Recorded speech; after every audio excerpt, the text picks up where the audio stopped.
గత వారం 10 రోజుల నుంచి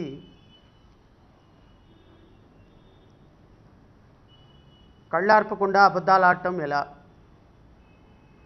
ఈ అబద్ధాలని మన వారపత్రికలు, మన మానస పుత్రికలైనటువంటి పత్రికల ద్వారా ప్రచారం చేసి రాష్ట్ర ప్రజలని మోసం చేయటం ఎలా, వీటి మీద బహుశా భారతదేశంలోనే ప్రతిష్టాత్మకమైనటువంటి యూనివర్సిటీలో పిహెచ్డి చేసినటువంటి ఘనత మన గౌరవ ముఖ్యమంత్రి చంద్రబాబు నాయుడు గారికి దక్కే అవకాశం అయితే పుష్కలంగా కనిపిస్తుంది. ఒక ప్రభుత్వం ఏర్పడిన తర్వాత ఆ ప్రభుత్వాన్ని కాస్త నిజాయితీతో నడుపుతారు అనేటువంటిది ప్రజల యొక్క మ్యాండేట్. చంద్రబాబు నాయుడు గారు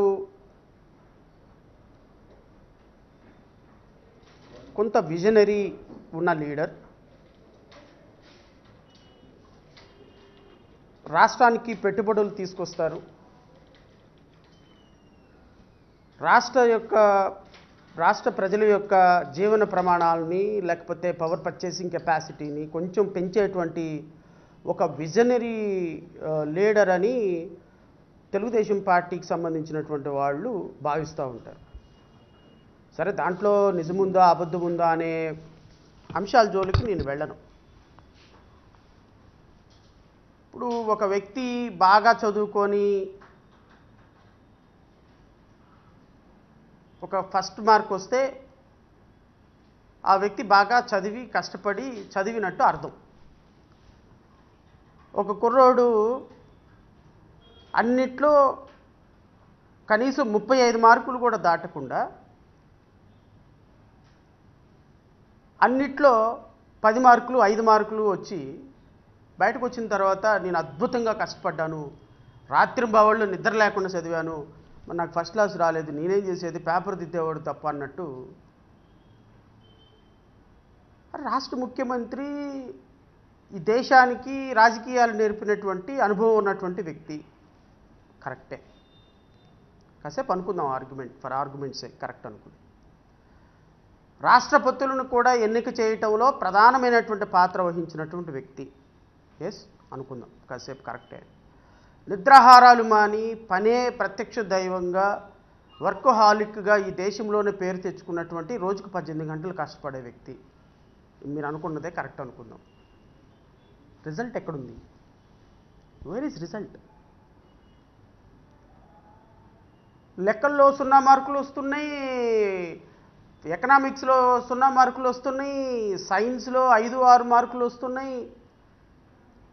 అరే దేంట్లో ఇంకా మీకు ఫస్ట్ మార్కు రాకపోతే మీరు కష్టపడినట్టు, మీరు విజనరీ అన్నట్టు, మీరు ఈ దేశానికి ఒక తాత్వికత నేర్పడినటువంటి తాత్వికవేత్త అన్నట్టు, రోజుకి 18 గంటలు కష్టపడే నాయకుడు అన్నట్టు ఎట్లా నమ్మాలి? ఏ విధంగా నమ్మాలి? వాట్ ఆర్ ద స్టాటిస్టిక్స్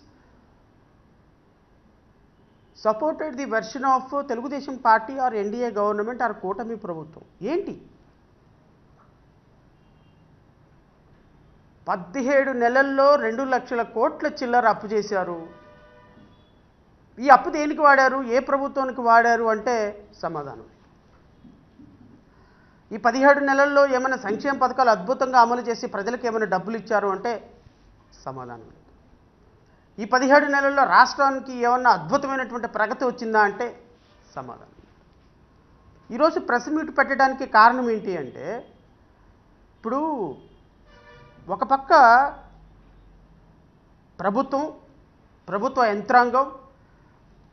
ప్రభుత్వ యంత్రాంగానికి డప్పులు కొడుతూ వారి అజెండాని మోసేటువంటి ఈనాడు, ఆంధ్రజ్యోతి,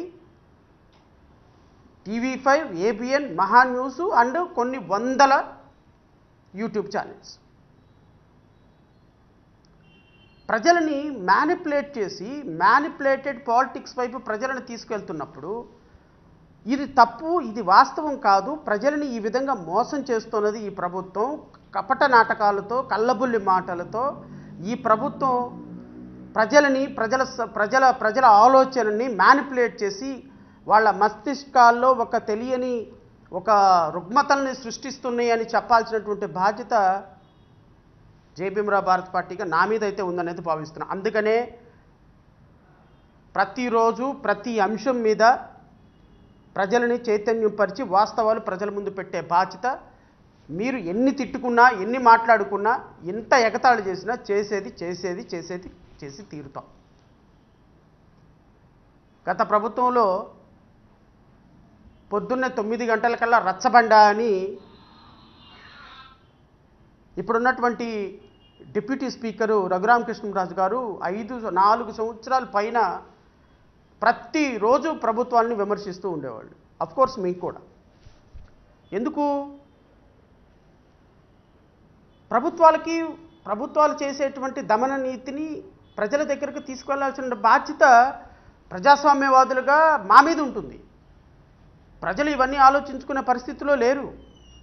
ప్రజలకు ఉండే పనులు ప్రజలకు ఉంటాయి, కానీ ప్రజలను చైతన్యవంతులు చేయాల్సినటువంటి బాధ్యత రాజకీయ పార్టీలుగా మా మీద ఉంటుంది. కాబట్టే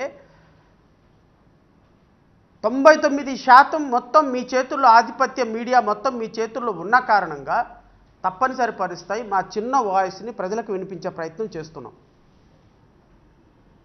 చంద్రబాబు నాయుడు గారు అంత విజనరీ అయితే ఈరోజు అప్పుల్లో రాష్ట్రం భారతదేశంలోనే అత్యంత ప్రథమమైన స్థానంలో ఎందుకు ఉంటుంది? దీనికి సమాధానం చెప్పండి. నిజంగానే ఈ భారతదేశానికి రాజకీయం నేర్పించినటువంటి గౌరవ ముఖ్యమంత్రి చంద్రబాబు నాయుడు గారే అయితే 7వ తారీఖు వచ్చిన ఎంప్లాయీస్కి జీతాలు ఎందుకు రావటం లేదో సమాధానం చెప్పండి.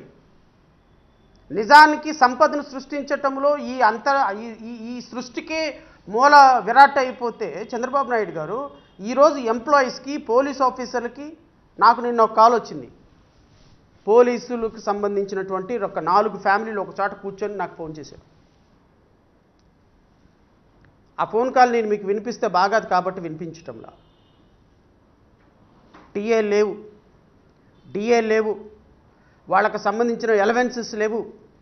ప్రతి పోలీసు కానిస్టేబుల్, పోలీసు కుటుంబం అప్పులతో బతుకుతున్నాం సార్ అని కన్నీళ్ల పరవింతరం అయ్యారు వాళ్ళు. ఒక్కసారి మా గురించి మాట్లాడండి సార్, ఒక్కసారి మా గురించి స్పందించండి సార్. అప్పులతోటి బతుకుతున్నాము, ఈ ప్రభుత్వం మమ్మల్ని రోడ్డున పడేసింది సార్, ఎంతో నమ్ముకొని నారా లోకేష్కి ఓటేస్తే ఈరోజు అన్యాయం అయిపోతున్నాం సార్. నేను అడుగుతున్నా ముఖ్యమంత్రి గారిని, రిటైర్డ్ అయిపోయిన ఎంప్లాయీస్కి బెనిఫిట్స్ ఇవ్వటంలా అత్యంత దుర్మార్గకరం ఏంటి అంటే రాష్ట్ర ప్రజలు ఆలోచించాల్సింది, ఒక 35 సంవత్సరాలు పనిచేసిన ఒక సాధారణమైనటువంటి ఉద్యోగి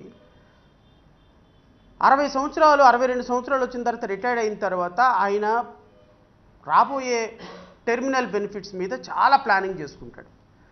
పిల్లలకు పెళ్ళిళ్ళు చేయాలనో, తీసుకున్న లోన్లు కట్టాలనో, ఒక ఇల్లు కట్టుకోవాలనో, తనకున్నటువంటి డబ్బుని పిల్లలకి ఇచ్చి కొంత సెటిల్ చేయాలనో చేస్తారు. కానీ 17 నెలల నుంచి కూడా కనీసం ఒక ఎంప్లాయీ రిటైర్డ్ అయితే ఆ ఎంప్లాయీకి డబ్బులు రాని పరిస్థితిలో రాష్ట్ర ప్రభుత్వం ఉంది అంటే దీనికి సమాధానం చెప్పాల్సినటువంటి బాధ్యత కూటమి ప్రభుత్వంలో ఉన్న ముఖ్యమంత్రికి, ఉప ముఖ్యమంత్రికి, నారా లోకేష్ గారికి ఉండదా అండి? ఈరోజు ఎంప్లాయీస్ రోడ్డు మీద పడిపోయారు. ఎంప్లాయీస్ కుటుంబాలు రోడ్డు మీద ఉన్నాయి. ఎంప్లాయీస్కి సంబంధించినటువంటి ఎలవెన్స్ రావటం లేదు. ఎందుకు? ఆర్థిక పరిస్థితి ఇంతగా దిగజారింది.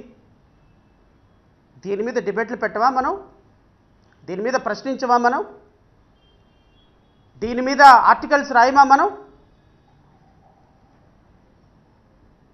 అంటే ఒక 1000 కోట్ల రూపాయలు పెట్టి మీరు ఛానల్ పెట్టుకుంటే, ఒక 100 కోట్ల రూపాయలు పెట్టి మీరు పత్రిక పెట్టుకుంటే మీరు ఈ రాష్ట్ర ప్రభుత్వానికి భజన చేయడానికి ఉన్నారా? లేకపోతే రాష్ట్ర ప్రభుత్వం చేసేటువంటి తప్పుల్ని ప్రజలకి ఎత్తి చూపించేటువంటి ఫోర్త్ ఎస్టేట్గా ఉన్నారా? చీమ చుట్టుకుమంటే ఇంతకుముందు పెద్ద పెద్ద బ్యానర్ హెడ్డింగ్లు వేసేటువంటి ఆంధ్రజ్యోతి కావచ్చు, ఈనాడు కావచ్చు, ఎందుకు రాష్ట్ర ప్రభుత్వం చేసేటువంటి దమన నీతి మీద మీరు ప్రశ్నించటం లేదు, ఆర్టికల్స్ రాయటం లేదు? అంటే సెలెక్టివ్ ఐటమ్స్ తోటి మీరు రాసుకుంటా వెళ్ళిపోతే రాష్ట్ర ప్రజలు అది విని, రాష్ట్ర ప్రజలు అవి చూసి నమ్మాలి అన్నమాట. నేను విఘ్నులైనటువంటి రాష్ట్ర ప్రజలను కూడా కోరుతున్నా, విద్యార్థులను కోరుతున్నా, మహిళలను కోరుతున్నా, ఎంప్లాయీస్ను కోరుతున్నా, దయచేసి ప్రభుత్వాల ఎజెండాల్ని మోసేటువంటి మీడియాని చూడవద్దు, చదవద్దు అని అయితే నేను ఈ రాష్ట్ర ఈ ప్రెస్ మీట్ సాక్షిగా అందరిని కోరుతున్నా. ఎందుకు అంటే మీరు చూసే కొంది, మీరు చదివే కొంది అబద్ధాలు ప్రచారం చేయటంలో వాళ్ళు సిద్ధహస్తులుగా మారిపోతున్నారు. దావోస్కు వెళ్ళినప్పుడు గౌరవ మంత్రి నారా లోకేష్ గారు ఇదే పత్రికలు రాశాయి, 16 లక్షల కోట్ల రూపాయల పెట్టుబడులు ఆంధ్రప్రదేశ్ రాష్ట్రానికి దావోస్లో వచ్చినాయి, అగ్రిమెంట్లు చేసుకున్నారు అని.